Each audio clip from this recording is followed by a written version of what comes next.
રાજ્યમાં શરૂ થયેલા ચોમાસામાં કોઈપણ સંભવિત પરિસ્થિતિને પહોંચી વળવા માટે વડોદરા કોર્પોરેશન સજ્જ થયું છે.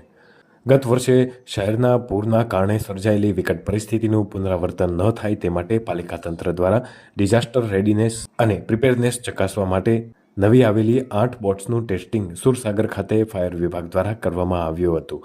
મ્યુનિસિપલ કમિશનર અરુણ બાબુ અને ચીફ ફાયર ઓફિસર મનોજ પાટીલની ઉપસ્થિતિમાં નવી 8 બોટ્સનું ટેસ્ટિંગ સુરસાગરમાં કરવામાં આવ્યું હતું. મ્યુનિસિપલ કમિશનર અરુણ મહેશ બાબુએ જણાવ્યું હતું કે 24 બોટ્સ પૈકી આજે 8 બોટ્સનું ટેસ્ટિંગ કરવામાં આવ્યું છે.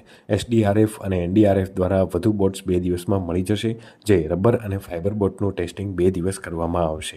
તેમણે ઉમેર્યું હતું કે બોટ્સની સાથે ફાયર વિભાગ દ્વારા ગાર્ડન, કટિંગ મશીનરી સહિતનું પણ ટેસ્ટિંગ કરવામાં આવ્યું છે. પાલિકા દ્વારા ક્વિક રિસ્પોન્સ ટીમ પણ બનાવવામાં આવી રહી છે.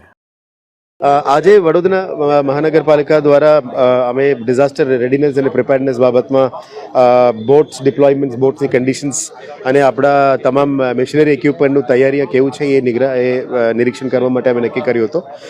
અહીંયા લોકલમાં ડેપ્યુટી મ્યુનિસિપલ કમિશનર ગંગાસિંહ અને ફાયરના ટીમ દ્વારા એની આયોજન કરવામાં આવી છે.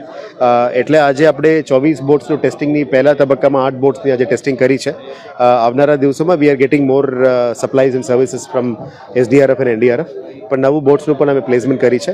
આ સિવાય general equipment, garden equipment, cutting equipment બધા વીએફએસની ટીમ દ્વારા અને ડેપ્યુટી કમિશનરના નિગરાનીમાં અત્યારે કામ ચાલી રહ્યા છે. આશા રાખીએ છીએ કે આવનારા દિવસોમાં જ્યારે ચોમાસા આવે પબ્લિકનું તકલીફ ના પડે, અને તકલીફ પડે તો એને જેટલી ઝડપી એને દૂર કરવા માટે અને કામગીરી આગળ વધવા માટે પ્રયત્ન કરીશું.